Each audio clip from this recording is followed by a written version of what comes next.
imposter syndrome for me is comparison and self-doubt. Anytime that I feel like I don't belong, it's a mental mindset issue. It's not a competency issue. What makes it so insidious? What is so dangerous about imposter syndrome? Okay. What does it stop you from? Every single good moment of my life where my life has progressed or I have elevated or I have evolved has come from some sort of quote failure. And when you're around people that are motivating and inspiring, it is like lighting a fire in your engine and you can do so much more. Welcome to the Derelict Podcast. For the disparaged, depleted, and delinquent souls trying to find our way, we're talking about the scary part of the journey where we don't know how it'll end. Let's be free to face our fucking failures in real time as the most unadulterated, truest version of who we are. No sugarcoating. Welcome to the shit show, you derelict. What are we going to talk about today, Tyler? You know, I kind of felt like I wanted to talk about imposter syndrome Okay. and how that interrelates with failure and what to do about it. Okay. I like it. Imposter syndrome for the win. You know what? I have a question for you, Tyler. I've been thinking about this for a while, and I've never asked this question before. But have you ever noticed how most podcasts just tell you about failure after someone's had massive success? Yeah, I mean, every podcast I listen to, every interview, they're looking back on their failure in hindsight, but they don't really talk about how it feels in the moment. They usually talk about it from a standpoint of after they have had time to debrief, dissect, and then talk about it as a step towards success. But it doesn't feel that way in the moment. Right. When you don't know that you're going to actually make it to your goals, it feels really dark. It fuels the self-doubt. It fuels a lot of self-criticism. And it's really hard to bridge that gap to be able to forecast into the future that you actually will make your goals come true. Yeah, I know that that's part of the conversations that we had when we first decided we wanted to launch a podcast was, you know, both of us have been in the business realm for all of our adult lives. And for me, I've just been to a lot of conferences, speeches, podcasts, books, whatever, you name it, where this person comes up and says, yeah, I just sold my company for $8 billion. And then here's all the failures that I had, et cetera. But for me, that's never inspiring. It's somewhat inspiring when I get to hear the stories and the difficulties they went through and then they came through them. But a lot of the time it's just, I don't know, shaming. It's more like, oh, well, why haven't I sold my company for $8 billion? What am I doing wrong? And it almost shames me more than it excites me. You ever had that experience? Yeah, it's not relatable. Right. And I think one of the issues that I think I would love to talk about on this podcast is it inspires comparison. And comparison robs you of the joy. Comparison really is one of the biggest things that leads to the imposter syndrome. Right. Is you're comparing yourself to other people. And if you're only comparing yourself to the people that are up on the stage that are talking about their successes, then you absolutely have those feelings and those thoughts of why haven't I gotten there? Right. Well, if you relate, this podcast is for you. It's about being in the midst of failure, not about the massive success we've had. It's not a 3-step formula that will remove all your problems from your life. It's getting real with failure that we all face and learning from each other. We're in the middle of this too, so welcome. And we have a special recording of this podcast outside at dusk. So the backdrop is the Oregon fog. Yeah. And it's cold out, so we are bundled up. We are. We've never had any success, which is why we're smoking cigars right now and drinking coffee and bourbon. Bourbon? What did I put in here? Whiskey? It's bourbon. Oh, it's bourbon. You have bourbon Okay. in your coffee? Yeah. I'm just drinking straight bourbon. Oh, you just went for it. Well, I didn't. I switched from rum in my coffee to just straight bourbon about an hour ago. So Oh, this will be fun. There you go. That's good. Kids are in the other room on the screens, as every good dad understands. Best babysitter that exists. So is there anything we don't want to talk about when we think of imposter syndrome? We didn't really think about this ahead of time, but is there anything that comes to mind for you that you don't think would be helpful in talking about imposter syndrome? I mean, I can't think of anything off the top of my head. It's a pretty narrow focused topic this time. Yeah, so I think we're going to stay on target. What, you think we're going to stay on target? It's pretty optimistic for me. Which podcast are you talking about? And are you talking about different people? Because I don't know where the hell you got that from. Well, I mean, it's important to look at, okay, what's the context, right? Yeah. So okay. when I think of imposter syndrome, a lot of my self-doubt comes in the business context, but you can have that in any goal you have, any realm of life. So it can be parenting, it can be dating, it can be relationships, it can be I thought it was mainly sex for you. imposter syndrome Yeah. and sex. I don't even know what that would look like. Well, Why don't you tell us, Josh? No, that's okay. Well, on that note, though, have you experienced any imposter syndrome lately or any stories that you could think of? I mean, imposter syndrome for me, anytime I get frustrated with not reaching my goals on the timetable I expected, Mhm. or I start, I'm talking to other people or listening to other people that have had successes that I wish that I had had, like that is the kernel, the core of imposter syndrome for me is comparison and self-doubt. So I've experienced that a lot recently, especially as there's been some struggles in my business and struggles in reaching my goals. It's fresh and it's real. Well, so we just wrote down a definition of imposter syndrome. Maybe I want to start with that. Imposter syndrome is a psychological phenomenon where individuals, despite external evidence of their competence, believe they're not as capable as others perceive them to be. People experiencing imposter syndrome often feel like they're frauds and fear being exposed as such. Several factors contribute to the development and persistence of imposter syndrome. And we'll talk about some of those factors today. But before we get into that, I was thinking that the very first thing I thought of when it came to imposter syndrome that I feel like I'm reacting to recently is just starting a new business and this podcast and everything else. But that's not really imposter syndrome because I haven't really had any success with it. Right. So like imposter syndrome for me, at least from the way that I read the definition, can't really be you're trying to do something, but you're insecure about it because there's not really any evidence of it working yet. So that wouldn't be imposter syndrome, right? I think it is because I think it's that self-doubt saying, I don't think I should be trying this because I'm not capable. Yeah. So okay. anytime you feel like, I don't think I should be even doing this, I don't belong in the room, I don't belong at the table, that is the feeling of self-doubt and imposter syndrome that I get. Okay. So imposter syndrome for me has stopped me from doing things because I think I don't belong even trying to do this. That can be a powerful block to attempting to achieve success. So do you think imposter syndrome then is about effort? Because we've talked about this in the past. I think the example we used before is if somebody's playing video games in their mom's basement and they're 35 years old and they're eating potato chips all day and they're not doing anything with their life and they're not having any success, that's probably not imposter syndrome. Like the guy's just a lazy asshole that's not doing anything with his life, right? There's no effort there. So well, I'm wondering, imposter syndrome is in the mind. Okay. So that could be he might not what's feel like stopping him from trying to do something. Okay, fair. Is that he just feels like it's not even worth trying because he doesn't think he can achieve it. So it says external evidence of their competence. Maybe I'm too analytical on this, but I'm just curious where the line is on that. Does that make sense? Like somebody's starting a brand new business that has no experience in that business, as an example, and they feel like an imposter because they don't feel like they can do it. They're insecure about it. They're trying to do it perfectly. They're fearing failure. That seems like imposter syndrome, but there's not really any evidence that they can do it, except it's just maybe their own competence that they can do it. That was a convoluted question, I know. You're trying to differentiate all self-doubt from imposter syndrome. Sure, yeah.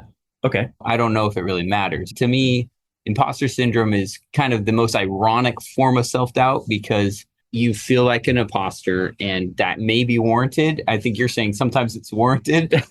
To me, the human brain and most people are capable of achieving just about anything they put their mind to. Okay. And you have to figure out what is stopping you. And for me, I feel like anytime that I feel like I don't belong, it's a mental mindset issue. It's not a competency issue. Okay. Got it. Yeah, because I'm capable of doing anything, Joshua.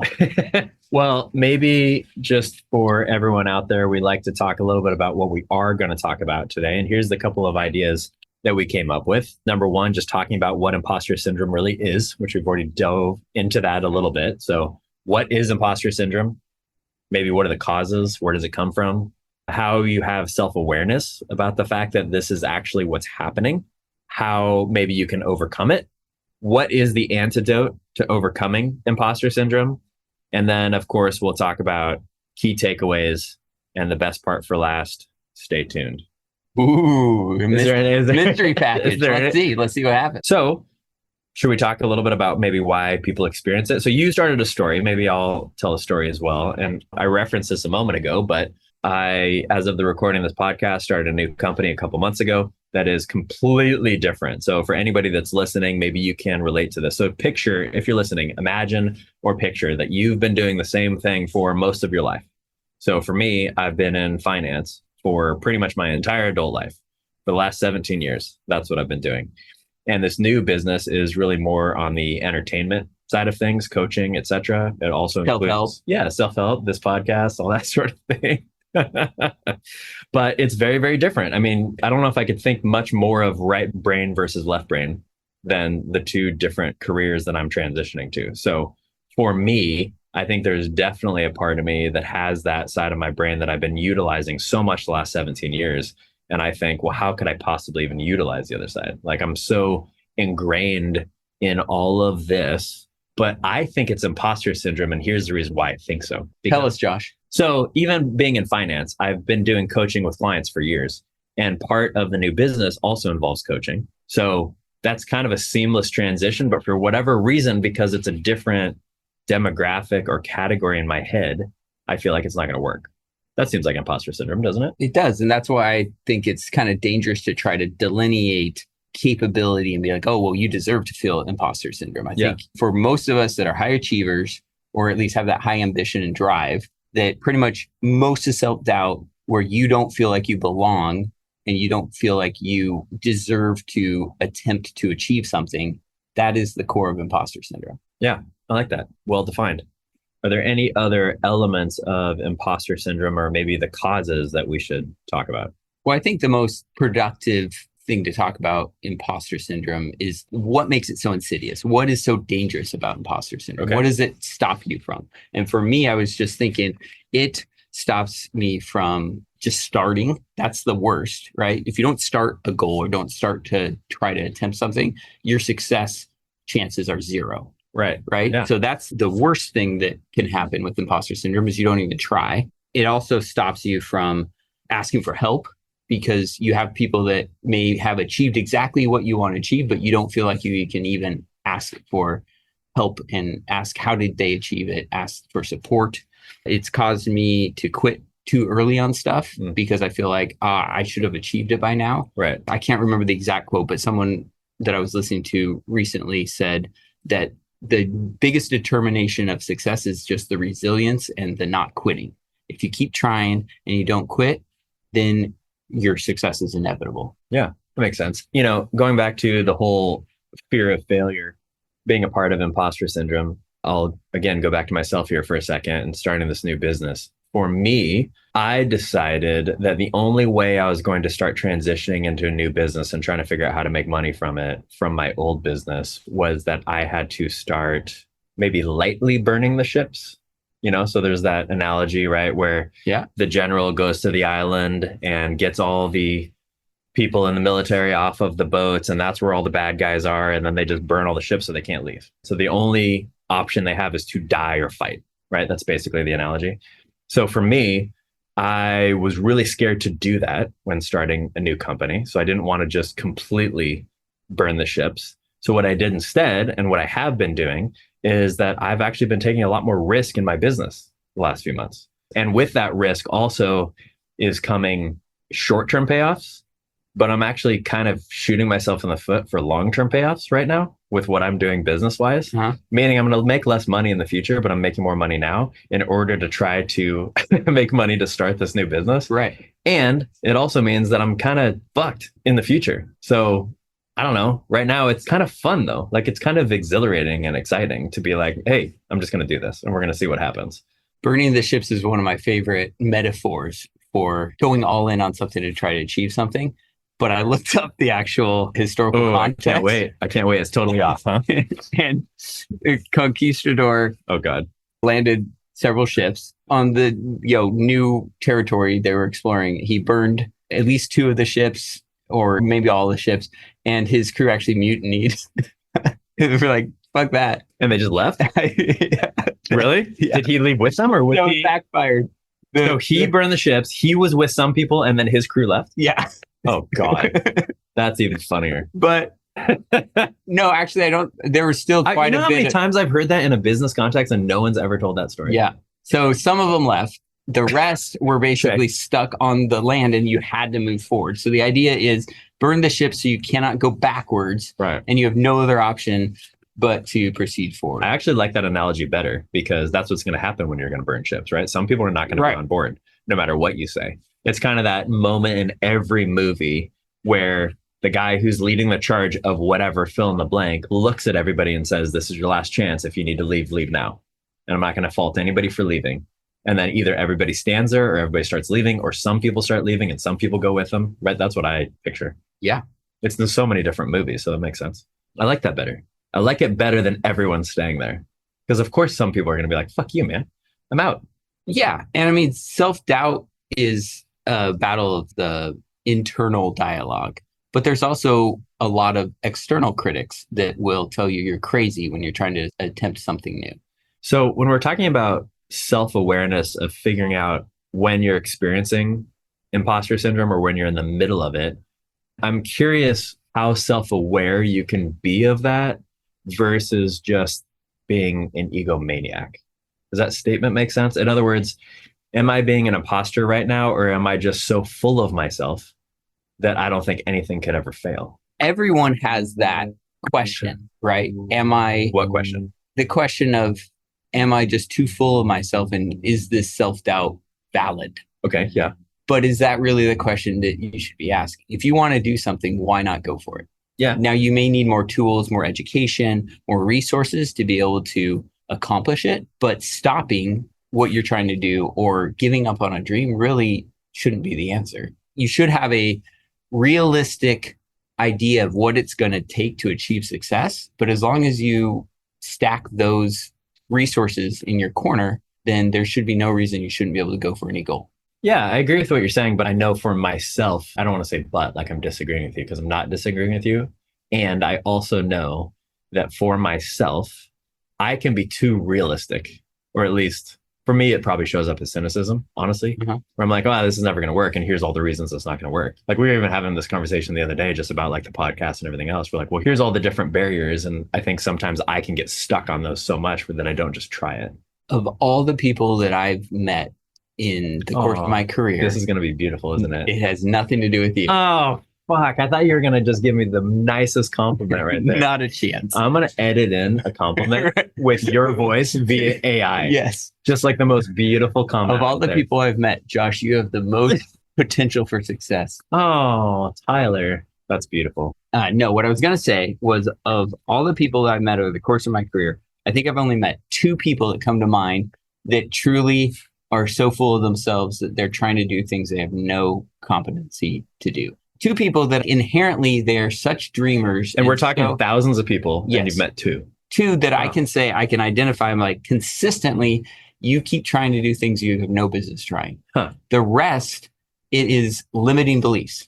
Yeah, that's true. They should overcome and shoot higher. That's the vast majority of people. So if you're going to err on one side or the other, I would err on silencing the inner critic and putting to death those limiting beliefs and just going for the big audacious goals. And shoot higher and longer is what you're saying. Is that what you're telling the audience to do? Shoot higher. Shoot higher, shoot longer. Shoot your shot the way that it needs to be shot. Yeah, that makes sense to me. You're welcome for that. You always bring it back to what's really important. Sex? Yeah. All right. So I'm wondering if you are listening to this, which clearly no one should be, but if you are listening to this, that's a limiting belief, Joshua. Think I don't actually believe it though. I mean, it would be a limiting belief. Yeah, sure. So I bet, and maybe I'm wrong, but I bet everybody listening right now can think of a time where you had a limiting belief about what you can do. So here's what I would ask everybody to do. Just think of a time. Close your eyes. Close your eyes. Cross-legged, standing up, sitting down, whatever you want. Just try to visualize a time where you were really excited about doing something. Maybe it's even in your childhood, right? And you wanted to be a fireman when you grew up, or you wanted to be a singer when you grew up, or you wanted to be an actor or an actress when you grew up. So picture that in your mind, whatever that is. There's got to be something. So for me recently, one thing that I found really interesting is that I had this conversation with someone the other day that I thought was odd, because most people that I talk to, well, let me just ask you, what did you want to be when you grew up? Like when you were a kid?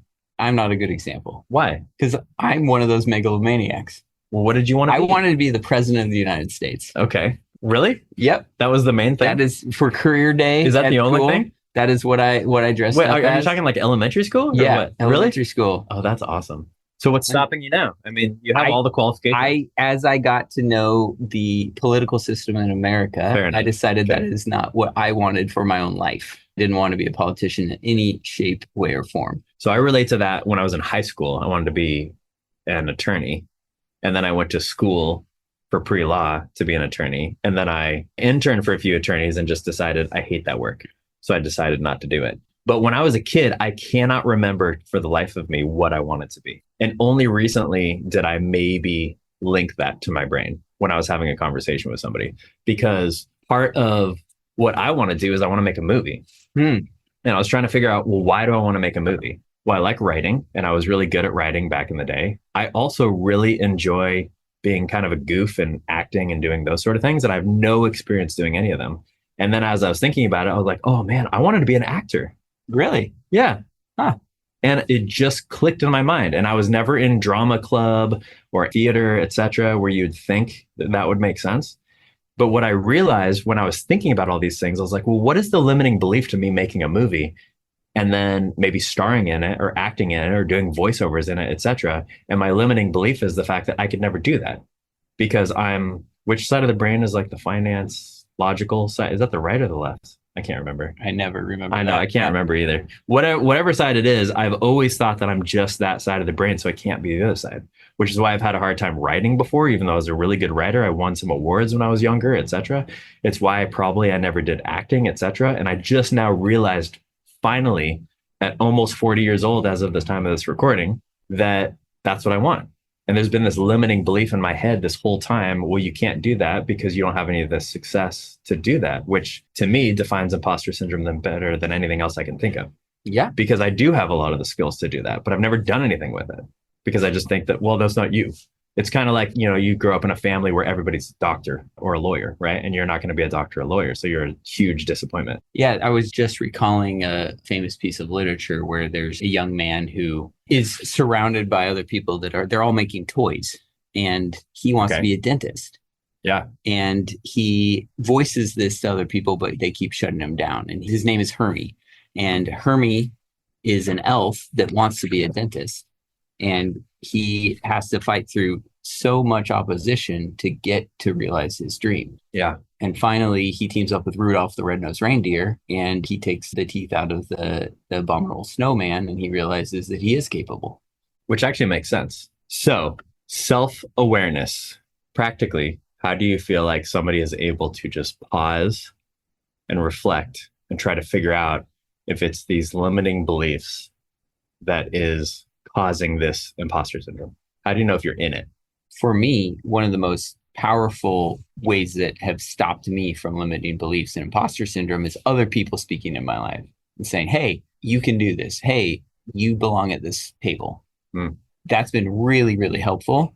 But it's only if I'm vulnerable and honest with the people around me and able to tell them my fears and my insecurities for them to speak into me and kind of interrupt that limited belief echo chamber. But if you don't say anything, then you never get that interrupt cue to redirect. Yeah, I agree. And I think for me too, in those situations, I need to make sure that I'm in a place where I can hear whatever they're going to say. And I've also noticed that I used to not put a lot of, in other words, I used to say something to them and then just expect them to respond the way I want them to respond. And that doesn't work very well because people don't just respond the way. They're not robots? So what I've found to be really helpful is prefacing that conversation. Like, hey, I want to talk to you about this, and here's what I'm looking for, right? So this is not a conversation where I just want you to listen to me bitch and moan. This is a conversation where I actually want some constructive criticism, but here's how I'll be able to hear it. Does that make sense? That's super. Because reasonable. then if I'm like, hey, if this is the way I'll hear it, and I really do want to hear it, but if you don't do it this way, I probably won't hear it. Then it gives the other person the opportunity to just say, well, either fuck you, I'm not going to say it that way, or sure, I'm happy to. Let me present it this way, and that way you can hear. Do you give them an actual script you want them to read off? Shut the fuck up. It's not about how you're going to say it. Pretty controlling to me. No, it's more of just like, I'm not telling you what I want you to say. It's more, I need it in some sort. Okay, let me give you an example. So you're really good at just shooting down all of my ideas at all times whenever I bring them up to you. But what I've learned with you is if I just say, hey, don't shoot down my ideas. I'm really excited about this, but give me some constructive criticism, then maybe it works better. So I'm not telling you what to say. Yeah. And especially if you know the person that you are talking to. Joke. You're not like that. Oh, okay, good. My ex-wife literally had a nickname for me that was the Dream Killer. So I did not know that was a joke. It was a joke. But both of us can be relatively analytical and logical at times. For myself, somebody brings something to me and I just automatically go into problem solving mode and I say blah, blah, blah, blah, blah, blah, blah. And sometimes it's not exactly what they need, right? Or I'm not even responding to what they're asking me to respond to. And I go off on this tangent about all the reasons why this one thing won't work. And that's not even what they're talking about. They're literally talking about these 9 other things. And I just hear the one and then I go off on the one. So I think for me, it's like, okay, here's the 10 things. But here's kind of the context of what I'm trying to do. Here's what I'm trying to accomplish. Help me with what I'm trying to accomplish. So the goal is not just to shoot down the ideas that I have, but it's, no, let's figure out how to constructively figure out what you want to accomplish, not just tell me all the reasons why this won't work. Yeah. If you've gotten as far as you have with your idea and you've been able to organize it in your own brain to be able to communicate with someone what you're looking for, that's one approach. I guess, but what if you from my context, if you haven't, right? I am just saying being vulnerable and open with the people around you so that they know where your fears and insecurities are so they can speak into them is enough. Well, and honestly, it's one of the reasons why I wanted to do this podcast with you. And frankly, you know, there'll be a spot that I want to open up eventually on this podcast where, you know, we have a community area, even an email, etc., where people can send comments and thoughts so that we can be that for people as well. Because, dude, I've faced a lot of failure in my life and a lot of imposter syndrome and a lot of things of, hey, you're not doing this right, and just these limiting beliefs in my head all the time. So I love talking to other people about that are really open and honest and vulnerable about it, like you are, which is, I think, why we're doing this in the first place. Because then if I can see that I'm not the only naked one in the pool, right? Like there's a bunch of other people that also feel the exact same thing, then I at least feel like I'm part of a tribe. I'm part of a club as well. And I'm not the only one that's figuring this out. So we can figure it out together. So I think that's really valuable. So if you can be honest and share what your fears are, you can get that circuit interrupt to stop your rumination of fears and self-doubts. Or the other option is to do it for yourself. And for that to be possible, you have to be honest with yourself. And I found that you have to be able to get it out on paper or on your computer. You have to write it out so that you can look at your thoughts, because it's really hard if you're just in your own head to be self-aware. But if you can write it down and look at it and say, this is what I'm believing about myself, this is what I want to do, what is stopping me, then there is an ability to have a self-awareness and be able to kind of interrupt your own circuits. Yeah. I mean, it's part of the whole premise of even this podcast is about being in the midst of failure together. And even that word, though, which word? Failure. And I'm not even sure how to say this, but I don't even necessarily see anything as a failure, because you can learn from everything, right? And every single good moment of my life where my life has progressed, or I have elevated, or I have evolved, or whatever word you want to use, has come from some sort of quote failure. And I think it's a matter of, am I going to see this failure as now, let's say, shame? I'm a bad person. I don't know how to do this. I don't know what I'm doing. I'm an imposter. I'm just going to fail. I'm insecure, all those sort of things. Yeah, then that'll come true, right? The brain's a powerful thing. But if I see these things as, at least I've tried to do this, and now I need to try another way, well, that's not a failure, right? I can't think of the quote from Thomas Edison, but he said something to that effect, right? Like that the 1,000 times he tried the light bulb wasn't a failure. They're all just another learning to get him to success. And I love that. One of the most helpful books for me in the midst of my biggest imposter syndrome moment was Gap in the Gain by Ben Hardy and Dan Sullivan. he had a quote, failure is not the opposite of success, but a stepping stone towards it. And I love that quote because if you frame your failure as just recalibrating, relearning, taking what you've learned and continuing to move towards your goal, then you are so much more likely to just keep moving forward, one step after the other.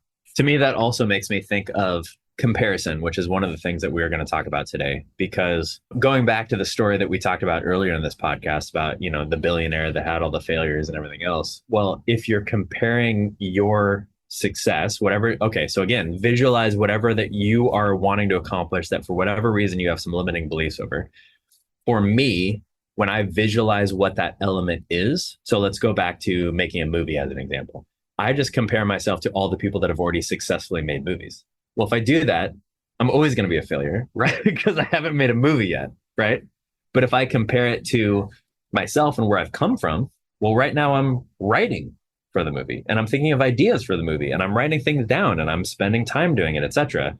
So again, going back to Gap and Gain, the gain that I've had from where I was a year ago, where I wouldn't even allow myself to write about this or consider the possibilities or be creative in that, then I already am a success. Doesn't matter that the movie hasn't been made yet. Exactly. It doesn't matter because you are working towards it consistently. Right. There's a quote that I forgot to write who it was by, but it's great. Comparison is the thief of joy. Focus on your own progress and celebrate your own unique journey. I love that. But I think comparison is usually the root of imposter syndrome. Yeah, I can see that. So how do you get disciplined about positive self-talk? Well, great question. Before we get there, though, it triggered a thought in my mind where I heard this speaker once talk about how to live a life of contentment. And he had 7 bullet points of how to live a life of contentment. And one of the bullet points was stop comparison.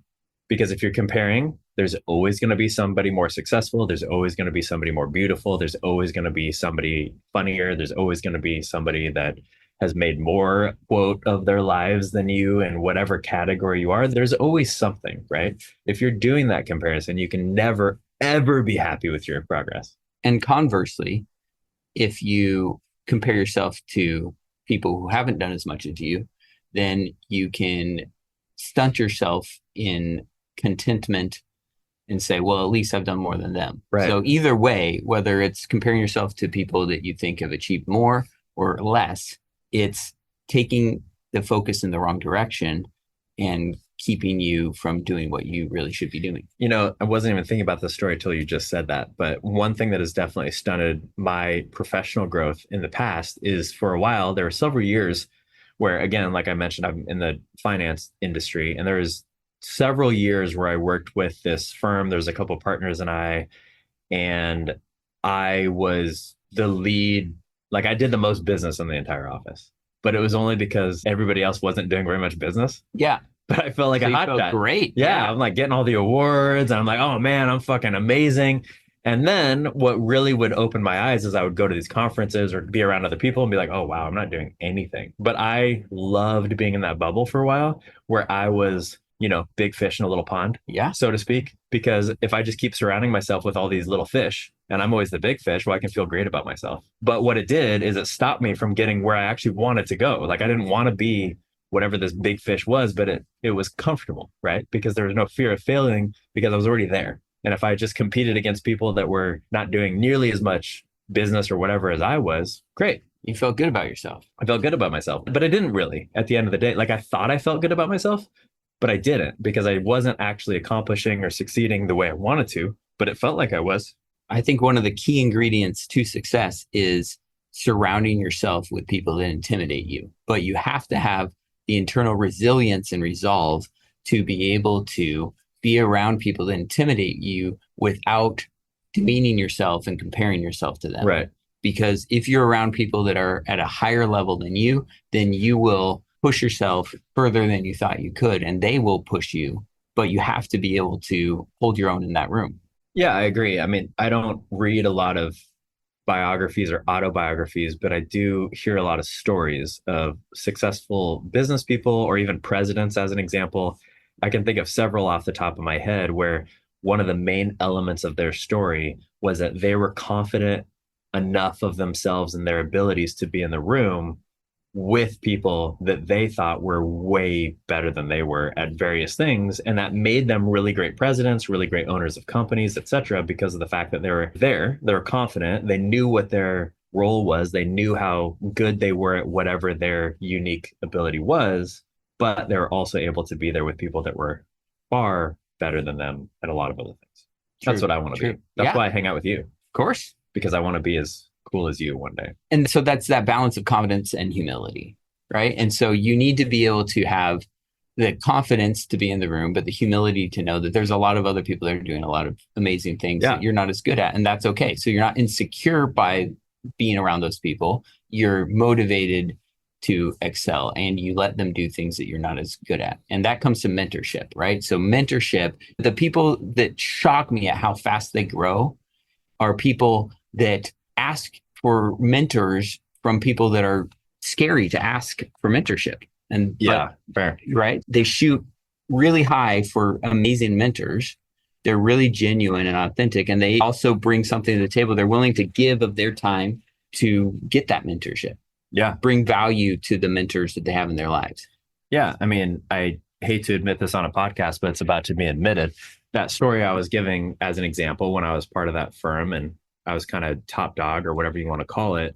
There was definitely times of that when I was in that I didn't want other people to succeed as much as me because I enjoyed being there. And that's really unhealthy. And it also doesn't push me anywhere because if I'm just comfortable, I'm a shitty mentor because I'm not encouraging any other people to like succeed or do better than me or even as good as me because I want to be on top. And then number two, it also doesn't push me anywhere because if I'm here and they're all below, then what do I need to do? I just sit around and rest on my laurels. And everyone's had a manager or boss that's like that, where that person wants to keep everyone beneath them kind of stunted at a certain level because it makes them feel better. And it sabotages everybody. My dad has told me this story before. He's been a sales guy all of his life.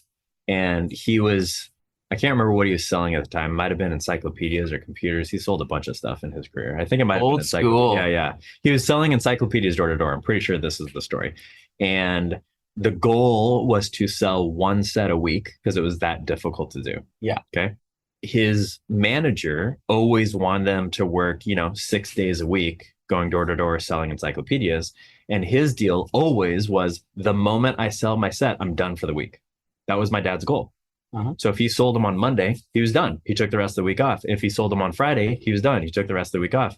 If he didn't sell them, he worked all the way. He took Sunday off, but he would work all the way till Saturday, whenever he could, to try to sell that thing. And it drove his manager crazy because he would quit on like a Thursday. He's like, well, dude, you could sell another set on Friday or Saturday. He's like, no, I already hit my goal. I'm done. I'm out. And the manager couldn't do it because he wasn't selling a set of encyclopedias, right? So he was pissed because he was usurping his control. But guess what? My dad ended up being one of the top salespeople there because of the fact that he had that internal thing that just said, no, I'm going to do this and then I'm going to be done. And he's rewarding. Like that internal thing was clarity, like very well-defined goal. Yeah, absolutely. One of the best salespeople that I've ever met is a guy named Jacob Grady. And he started in college selling books door to door, and they'd go all around the country selling books. And he cut his teeth doing that. And I've heard him teach sales to other people. And that door to door, that cutthroat, very primal sales job really taught him the foundation. And then he's built how to train other people through that, how to build a company through that. But that was the launch pad. Something special about cutting your teeth in sales in a very difficult environment, but building on those lessons and learning how to bring other people up is insanely valuable. It's huge. My first door-to-door sales experience besides mowing lawns when I was 10 was I sold office supplies door to door. And we would, work 12, 13 hours a day. And there was kind of a hurrah meeting at the beginning of the day. At the end of the day, there was always hip hop music. They rang bells and did horns and all the shit, depending on what you sold during the day. And a lot of the environment was really fun because everybody's all excited. Everybody's out there. We're all 20 years old trying to do stuff. The average person worked there for, I think it was 6 days. I think it was the average turnover of that place because it was so difficult. But what I saw a lot of was that we get to the end of the day, somebody would go ring the bell because they had a great sales day or whatever else. And then guess what happened to the people that weren't ringing the bell ever? What happened? Take a wild guess. They quit. Yeah. They felt a lot of shame.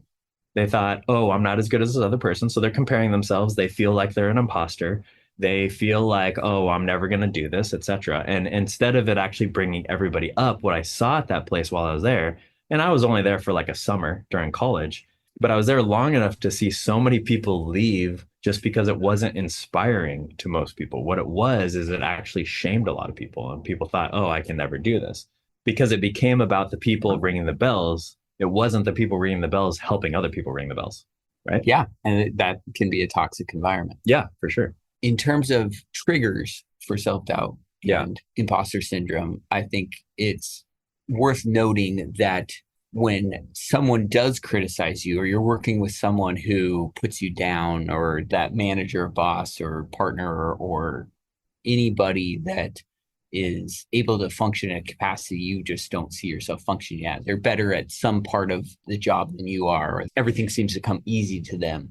That starts to wear on you, where like if they are critical of you or just no fault of theirs, you are just comparing yourself to them. That can really start to erode your self-confidence. Oh, yeah, for sure. And so you need to be It's all about the people you're surrounding yourself with. Again, right. Yeah. Yeah. Sure. So if they are putting you down, or they are just operating at a level that you just can't keep up with, that can really affect you. And so I look at what are the things that have really put me in a funk, if you will. And that is when I'm around people that are either negative in their mindset towards you or negative in their mindset towards themselves. Mhm. It can really mess with your head. Yeah. And so I think acknowledging where the limiting beliefs are coming from, whether it's internal or external, is really important. And acknowledging the environment that you're in. It doesn't mean you have to necessarily change your whole environment, but that self-awareness and acknowledgement of where is this coming from is really important. Yeah, no, I agree. And for me, I know in the past in my life, I have surrounded myself with people that have very limiting beliefs. And I think part of it was because I had limiting beliefs myself. And I think part of it too was because it felt more comfortable. Because if I have limiting beliefs, I'm going to surround myself with people that have limiting beliefs. It's kind of like a trauma, right? If you go through a trauma with somebody, you connect with that person. It's called trauma bonding. And I think the reason why is because you have that trauma as an experience together. But then, I don't know if you've ever experienced this, but I've experienced this. But then when you get together with that person, you talk about the trauma. And that's just more limiting beliefs. It's more trauma. And it honestly doesn't help. It doesn't move me forward because this person doesn't probably want to move forward, and neither do I, because we're just going to focus on our trauma. We're going to focus on the limiting beliefs that we have. I have to be careful. And I think a lot of people do I don't think the example here is to be rude to those people, but it's also to be very self-aware of, well, who are you surrounding yourself with? And if you're surrounding yourself with somebody who has limiting beliefs all the time, well, why don't you give them an opportunity? Why don't you have a conversation with them about it? Because maybe they don't realize it, and maybe they don't want to be like that, or maybe they do, and maybe you should just, I don't know, stop hanging out with them so much, or put certain boundaries around that relationship to make sure that that is not affecting you the way that it is. I think having those difficult conversations is really key to being able to keep pushing forward and growing. Yeah, for sure. I agree. And I think a lot of it too is about self-awareness. And I think it's really, really important for us to realize how we are in the world, right? And what our limits are. So like when we say limiting beliefs, I think I used to be kind of a naysayer towards limiting beliefs because of people that are like, well, you can do whatever you believe in. And, my analytical brain always goes to, well, I can't just fly like by myself. So that's not correct. But I know that for myself, a lot of the things that maybe other people would see as limitations are my greatest strengths. And I think that's true for you too. I actually got you I can't take anything you're saying seriously right now because of whatever you're about to do. Because I have a magazine in my hand. Whatever you're about to do. I just think that it's good for us to have good self-awareness. And I thought that maybe would help you with your self-awareness to be able to help remove your limiting beliefs and just succeed. No? Doesn't help? I'm not even going to show that.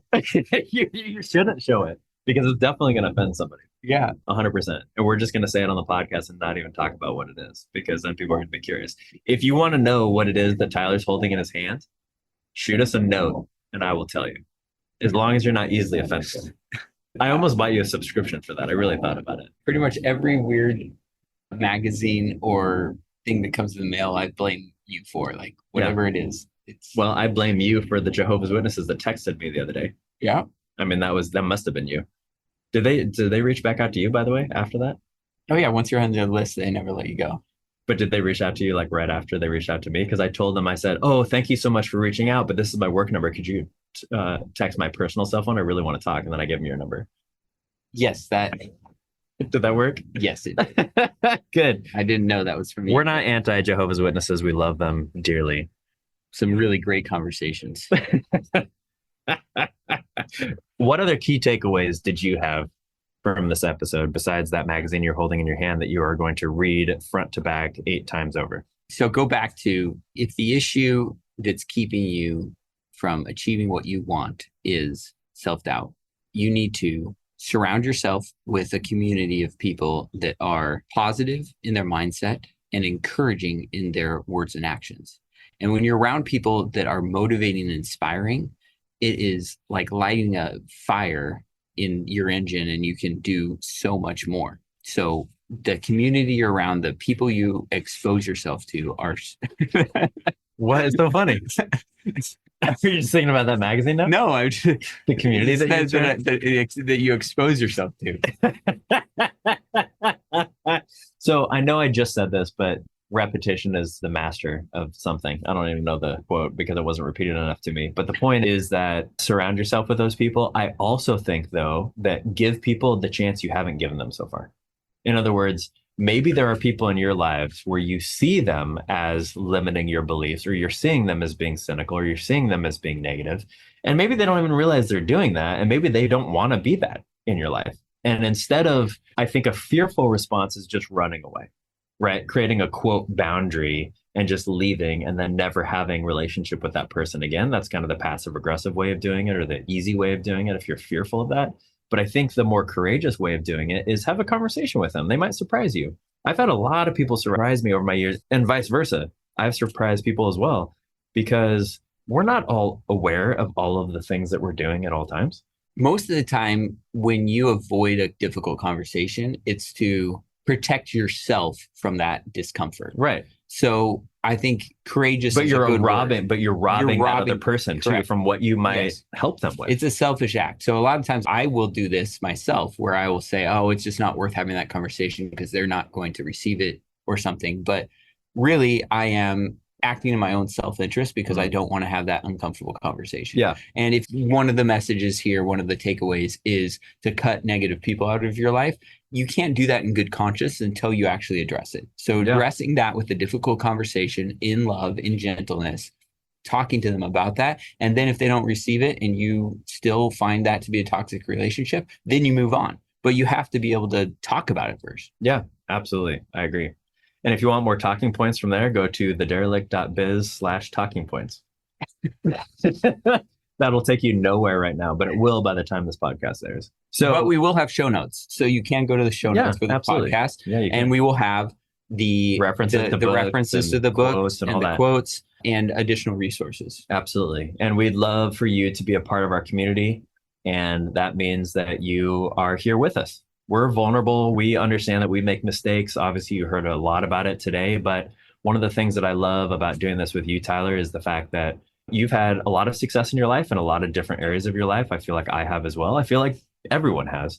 And it's not about the fact that there hasn't been success. It's about the fact that we're actually open to whatever the failure or vulnerability is in our lives right now. So thank you for being a part of this with me. We thank you so much for listening and supporting us. If you haven't already, please subscribe, please rate the podcast, review it, and reach out to us. Again, we don't want this to be a one-way street. We're not just two white guys talking on a podcast. We want some interaction, some feedback. We want to hear from you. So we really, really have enjoyed you being here. Thank you so much for listening.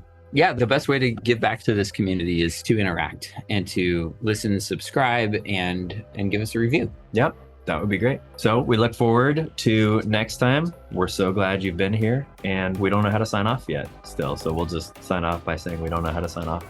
This sounds good to me. Until next time, derelicts. Stay tuned.